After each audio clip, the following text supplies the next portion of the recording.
Hello and welcome to the MisesUK.org podcast, is sponsored by finlingo.com. Tonight on show 17 I'll be speaking to Tom Rogers, who recently wrote a runner-up essay for our Mises UK essay competition. This was entitled Oil Wars, Is This an Accurate Summary of US-Led Interventions in the Middle East of the 21st Century? We'll be exploring that topic in a little more depth tonight as we approach nearly 3 decades of heavy Western involvement in the Middle East. This was all since President Reagan pulled out the US Marines from Lebanon in 1984, and this was seen by many at the time as a major strategic mistake. Good evening, Tom. Good evening, Andy. Nice to speak to you. Fantastic. Now, first of all, before we get going with business, can you tell us a little bit about yourself? Of course, yes. Well, my background is quite eclectic. I've done a lot of different things and I've held different views over the years. I've been on both the left and the right, and I've always tended to verge towards the radical end of the political spectrum. I would say my views and beliefs now transcend the left and right, and I don't fit into ordinary distinctions, though I am a nationalist, and to the extent that I'm a libertarian, it's by disposition rather than by doctrine. Yeah, I've got a similar background. I was a socialist and I read Human Action and I immediately became a Misesian as soon as I finished reading it. Now, as I said earlier, the title of the essay was, I'll just repeat it again, Oil Wars. Is this an accurate summary of US-led interventions in the Middle East of the 21st century? From all the subjects you could have written about for our essay competition, why did you write about this particular one? Yes, well, there were preset topics and I found all the topics interesting, but since I'm not strictly a libertarian, at least not by political label, though I'm clearly interested in libertarianism, but not being strictly a strict libertarian, it seems sensible for me to focus on foreign policy as opposed to domestic economics and libertarian strategies, which, if I recall correctly, were the other 2 topics. Okay. Now, many in the Austrian movement do regard warfare as just an extension of statism, part of parcel of what Rothbard would call the welfare warfare state. Now, Randolph Bourne famously said war is the health of the state, and I suppose we could say that Hopper would explain this by saying the states are always going through an evolutionary process to eventually have one of them take over the world. So war for them becomes a necessity under this theory, though it's a highly risky tool to achieve this global domination. Now, in the essay, you spent a lot of time explaining what we might call the basic human root causes of warfare. Why did you give this so much airtime? Well, it could partly be explained by what you've just said, Andy, because that was very interesting. But through my eyes, or to my ears, that sounds very much like a description of almost a biological or a biopolitical process, because I tend to look at things from a prime mover perspective. And so the essay I wrote is looking for or exploring or speculating about a primary cause of warfare that has its roots in human nature or common human behavior, if you prefer. And that's what interests me. Yeah, I mean, we do see even chimpanzee groups do have territorial fights against each other, don't they, where they wave sticks around and actually attack each other. Yes. Now, again, as Hoppians, we would hope, you might disagree completely because you're not a pure Hoppian like I am. We'd hope that once states do get massively reduced in size, if that happens, and we get this Hoppyisation of the world, and property and freedom get respected again, that wars will become much smaller, much less frequent, and ideally even disappear. Or in a kind of reasonable worst case, just become small defensive actions by private insurance companies defending property from aggression. Do you think, however, not being a Hoppian, that war is just something that's always going to be with us? In a word, yes, but in a funny way, there is a coincidence between what I think and what you've actually just said. I mean, maybe the better word is conflict, but we can use the word war because semantically there's little difference in the context I will address here. The notion of war that we are most familiar with is macrocosmic, but I would argue that war is something that happens at a very mundane microcosmic level in our everyday lives. The war of the sexes, the low-intensity war between different ethnic groups that occurs due to the imposition of diversity, wars between commercial rivals as a reality of business, which you've just alluded to, the class war, and so on and so forth. The colloquialisms for these wars are various and include conflict, competition, racism, sexism, or whatever, but my point is that ontically, I just see the wars referred to in the essay title as extensions of that basic feature of human nature, which I view as Hobbesian in character, in that it tends towards conflict, and this seems to be a pattern across human societies.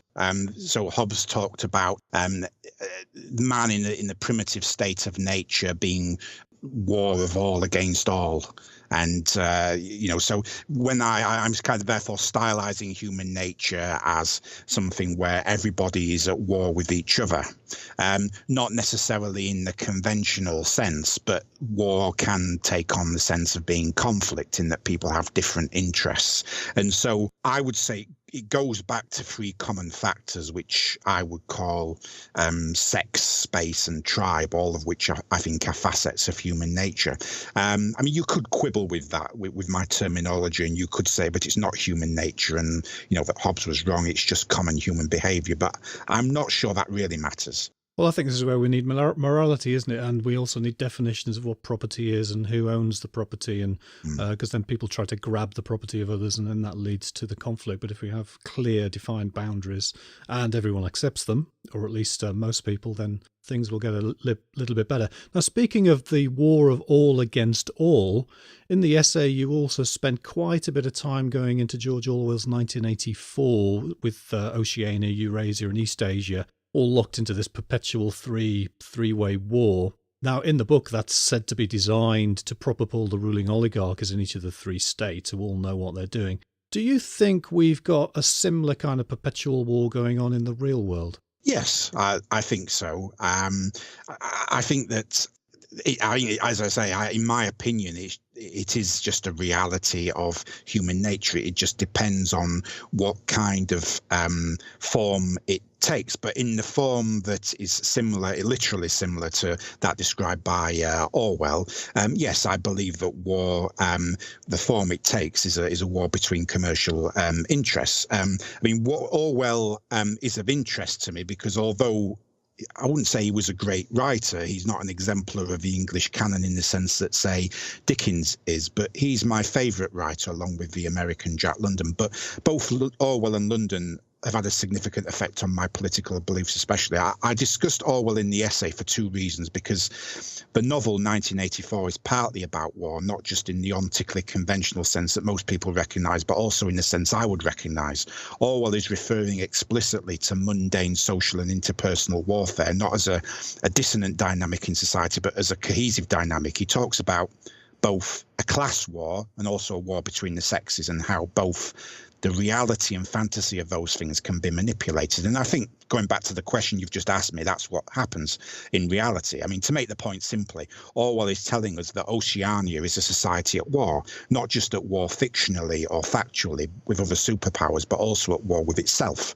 And the purpose of the inner party's ideology of oligarchical collectivism is to maintain that internal war, as that is an essential predicate of this pseudo-rational utopia of tyrannical collectivism that the ruling elite use to maintain their power. But just taking that theme further, this departs a bit from the question you've just asked, but I'm also interested in the way that Orwell uses linguistics. And this is a point I've not heard made by anybody else, but it seems to me that what Orwell is doing, probably not intentionally, is highlighting the way that language achieves singularities of meaning.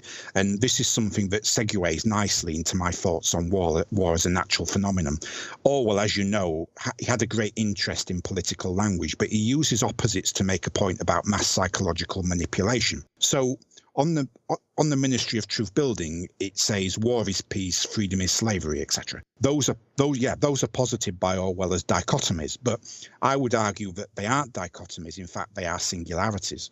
War really is peace, because man is warlike by nature, and peace is just a warlike dispensation that we have to accommodate our awkward nature. It was the Romans who began the use of the word peace in a similar sense. They referred to a pax romana.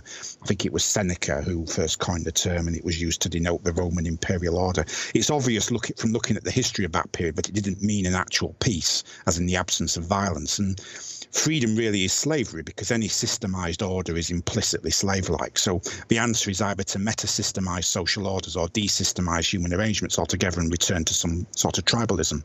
So that, in that sense, my beliefs kind of do, align quite well with libertarianism. And I don't think war or conflict is something that, however, that's ever going to leave us. So what I'm getting at here is that you need to have a recognition and a respect for boundaries. between both individuals and groups of individuals. Well, that's what we, of course, Hoppians, Property and Freedom, we're all about. Now, did Jack London write The Sea Wolf? Because I'm currently reading The Sea Wolf. Yes. That's a brilliant book, yeah.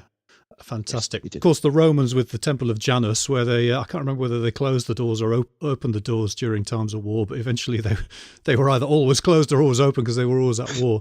Now, getting back to the essay, the US does actually have plenty of its own oil. It's got enormous reserves in Alaska, North Dakota, and the Gulf of Mexico and so on. It doesn't really need to import much oil from the Middle East at all. In fact, I'm not sure whether they import any. So why is it often involved, the US, in Middle Eastern oil wars? Well, I mean, I think the simple answer, to be fair, is that US-led interventions are wars for oil. My answer to the essay was in the affirmative, but what I'm proposing, of course, in the essay, as I've explained, is a regression back to first cause. My argument is that oil is simply a proxy explanation for deeper human drives. But with all that said, the essay question demands some explication, as you rightly say. So in the essay, I do go into that, and I justify myself by explaining that war is essentially a commercial endeavor, and US foreign policy is a projection of US business interests. Although, I acknowledge what you say, Andy, although only a minority of oil production in the United States has its origin in Middle East extraction, nevertheless, the Middle East is both an important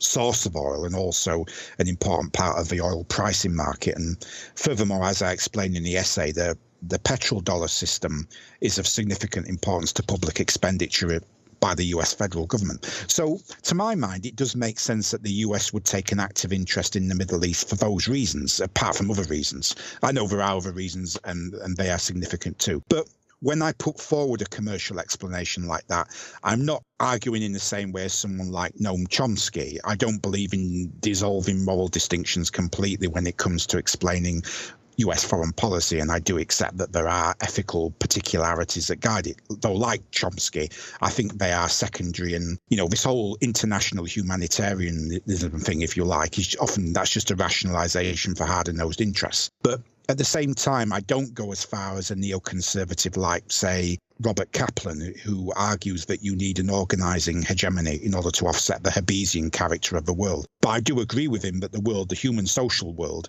has a Hobbesian character, which we've discussed, and that is a root explanation of war. Yeah, I like the technical explanation that the petrodollar, since the US came off gold in 71, they had to base the dollar on something. Yes. So they based it on oil, so we get the petrodollar. Now, speaking of the neocons, the neoconservatives in the United States, they've got a long list of what they call rogue states, including Iran, the biggest in the Middle East, perhaps. They've also got North Korea and so on.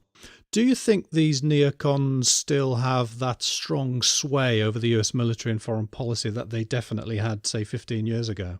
I think they're still a major factor, but in the essay, when I address the matter of neoconservatism and the neocons, and I think I also mentioned the Zionist lobby as well, which could be distinguished from them, what interests me about that is the extent to which there is a co-alignment of interests. I think this is a point that is missed by people who critique or criticize Zionist influence, in that they fail to realize or take account of the possibility that the reason Israel and pro-Israel lobbies are influential in the US and similar countries may be because those interests are thought to dovetail with those of the US. And I think they do. Of course, that doesn't mean that those interests are the same as the interests of the American people or indeed the British people. They're not, but the essay is covering what governments do, not what the native populations of the US and US allied countries want. Yeah, we will be publishing, for anyone interested, we will be publishing the essay very, very soon. As soon as I can, get Mr. Martland to pull his finger out on that one. Now, again, coming back to the neocons, Russia's held up as the ultimate enemy number one in a kind of James Bond lair style. On the other hand, though, if I'm a little bit Russian in my background, and if I was a chess playing Russian, I'd be very concerned about that growing ring of military bases which surround Mother Russia. Do you think that we actually have anything real to fear from Russia, or should we just let the Cold War die? Well, I think you've got to look at the nature of Russia, really. in my view, Russia is not a nationalist state as such. In my view, the Russian Federation is an empire in the truest sense. As such, Putin's Russia and Putinism, if you like, I see as an extension of Sovietism.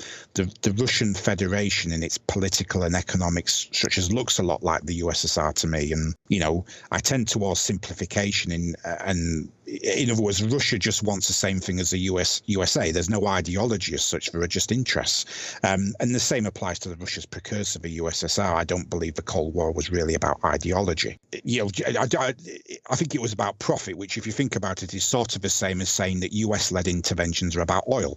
It's regressing back and saying, well, look, yeah, the Iraq War, for instance, was about oil. And yes, the Cold War was a sort of postmodern fiction and really just about pursuing profit. And that's because these explanations aren't really explanations at all. They're just literate fictions or rationalizations for what all powerful elites tend to do. You can just see them as gangs. But just taking a step back into history just briefly, the way I conceptualize the Cold War is very different to most people in that I reject, first of all, the idea that the USSR was socialist or communist. It was neither. It was capitalist, specifically state capitalist. So I conceptualize Cold War diplomacy and proxy war making, if you like, in a very postmodern deconstructionist way. I take the rhetorical chisel to it and say, look, it was just a fight between two ruling elites who actually had a great deal in common. They were both capitalist elites. The idea that Russia today is some sort of behemoth tiger constantly threatening the United States, I'm very skeptical about that.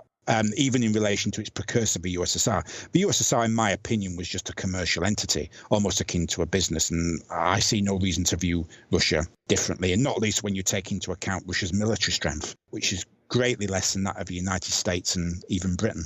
Yeah, well, coming back to Airstrip 1, just as a final part, we've got the marionette, the plucky old UK. Now, particularly under, of course, Tony Blair, the UK was often used in the last 20 years as a kind of cover for military action with 45 minutes to attack us and so on. Do you think Britain going forward, away from the legacy of Tony Blair, can actually stop all of these Middle East wars? Or in the infamous words of Moll Gerald in Tinker Tailor Soldier Spy, has Britain just become too irrelevant to matter? I think Britain matters, but Britain should decide how it wants to matter. I think the root problem there is that the neoliberal model of a nation state is somewhat,